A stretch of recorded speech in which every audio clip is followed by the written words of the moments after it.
So this is King Square in Thetford. Some free parking behind me. And you should be able to hear the aircraft from RAF Mildenhall somewhere in the distance.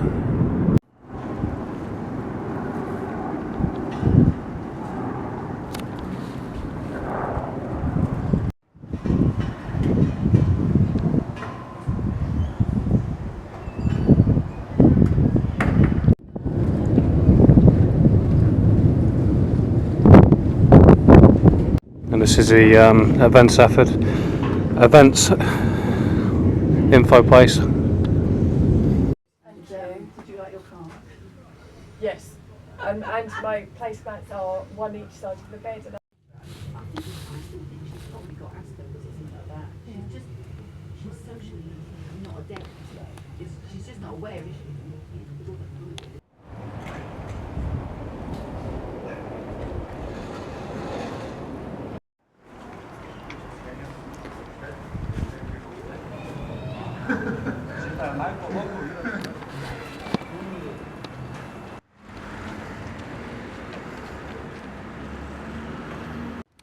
So Thetford was the ancient capital once upon a time. Viking legacy, Norman inheritance, Swinethorpe, Beard and Canute. It's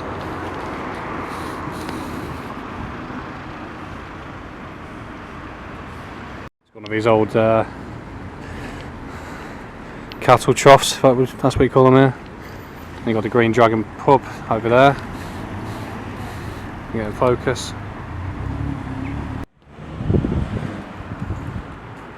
It's got quite a few Union flags knocking around as well, it's good to see. And then got the Royal British Legion over here, like a massive poppy.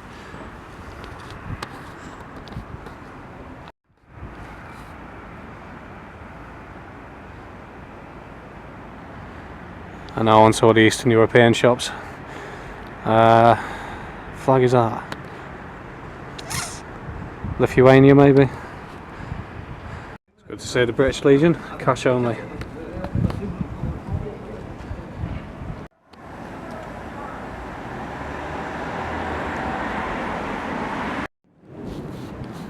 Norfolk kitchen diner, Turkish barbers, and then a chippy, probably a Greek one or something, and a gambling store. Norfolk and Lincolnshire, both the bread baskets of the country, as they're called. Sounds good to see. No farmers, no food and all that. For those who weren't aware, Thetford's sort of claims to fame, if you like, his dad's army. There's a statue nearby of Captain Maldry, I think his name is. But it's only open Saturdays between March and December, so it's going to be shut for now. Imagine my shock about advertising.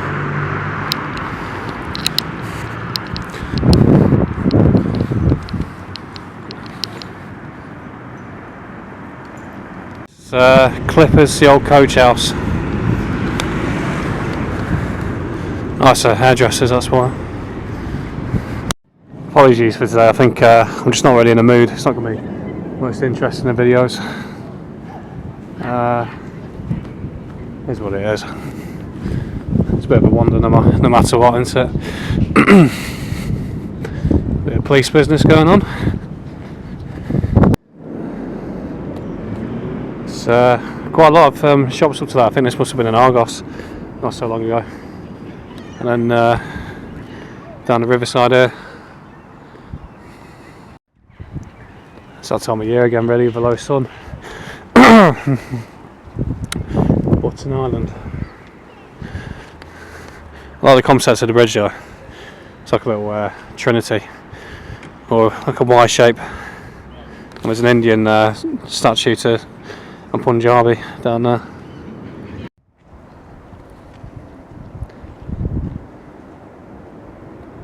There he is.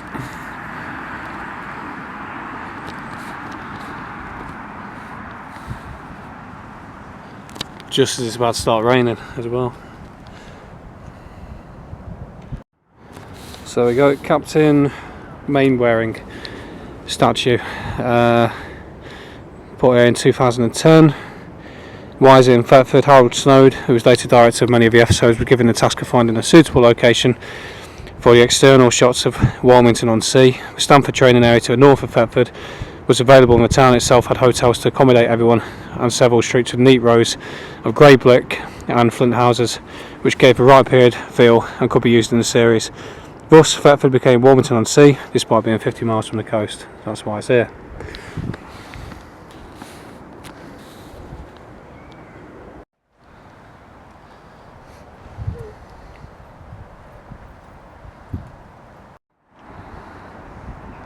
So it's just on top of the bridge. You got the Ballin on the right hand side, obviously the church in the middle. As you can see, it's very quiet on the pedestrianised areas.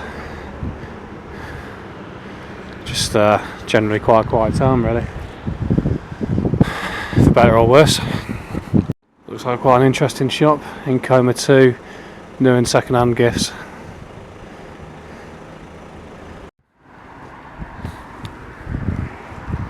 So it's just coming up to 3:05. The sun's already starting to get low, so start knocking on the head in a minute, I think. 1490 is the Bell Hotel.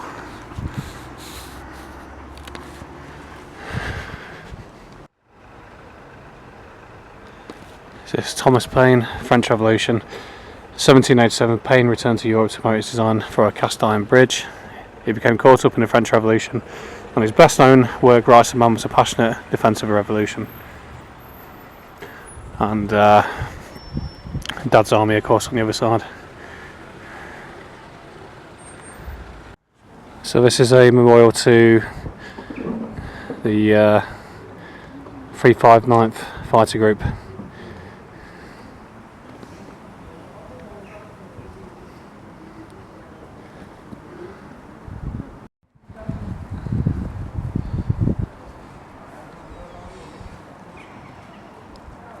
The old statue here to Thomas Paine, all in gold like the one in Birmingham. That statue outside the library. Back around to start of the high street. Mainly Eastern European sort of stuff down here. Still got a few banks knocking around there.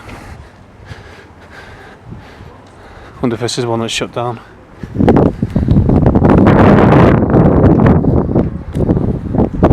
Assuming that was a bank there on the right.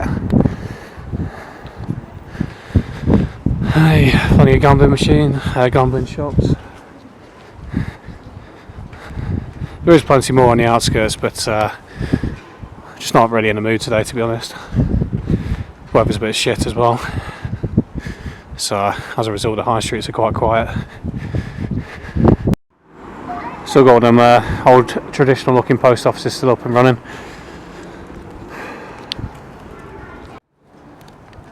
It's the flag I'm after. The flag? Yeah. Looks quite good with the red line thing there, you see. Like that. See it through the camera? Oh yeah. You actually got two of them there, there's one behind it as well. It's quite cool. You don't see many of them around these days. Old internet cafe.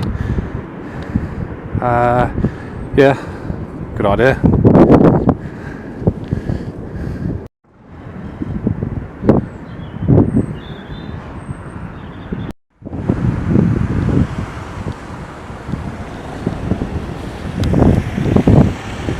Peace, shalom.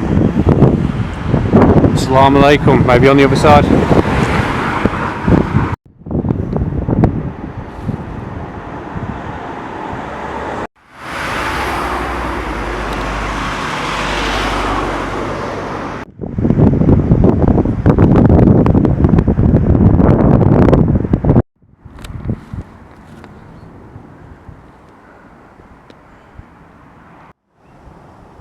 So I'm just trying to get the Thetford sign in there, but the sun obviously isn't quite playing game. Just down by the train station. So, a very special station. Thetford is one of the finest surviving station complexes in East Anglia and a national rarity. The Flint Station building was built in 1845 by the Norwich and Brandon Railway and designed by George Parker Bidder, a leading engineer hired by Messrs. Gristle and Petto for the construction of the Brandon to Norwich line. Royal visit December 1903, King Edward VII, and that is how King should look. as opposed to the suit and tie version. For them people and all, you'd be lucky to get a gathering like that, I reckon, nowadays. That was back in the days of the Norfolk regiment as well. There you go.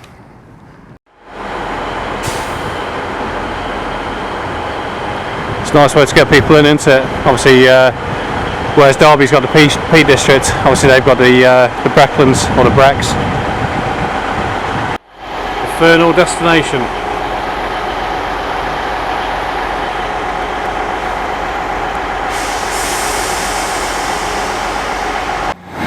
It's one of the East Midlands trains.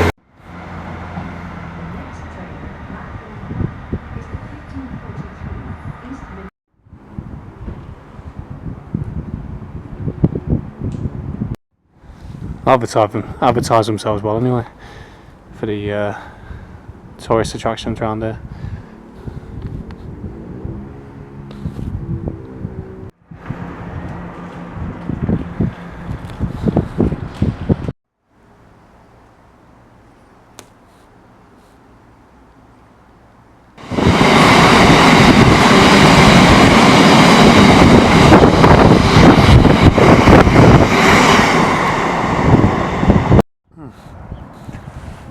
Makes it a better angle with the old station house, I think. It's a rare time you got two of them together.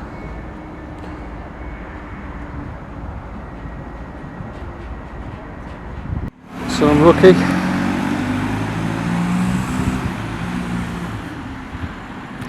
Shame. Just to give you a mention, Thomas Paine Hotel. I haven't actually been in there yet and seen the museum, but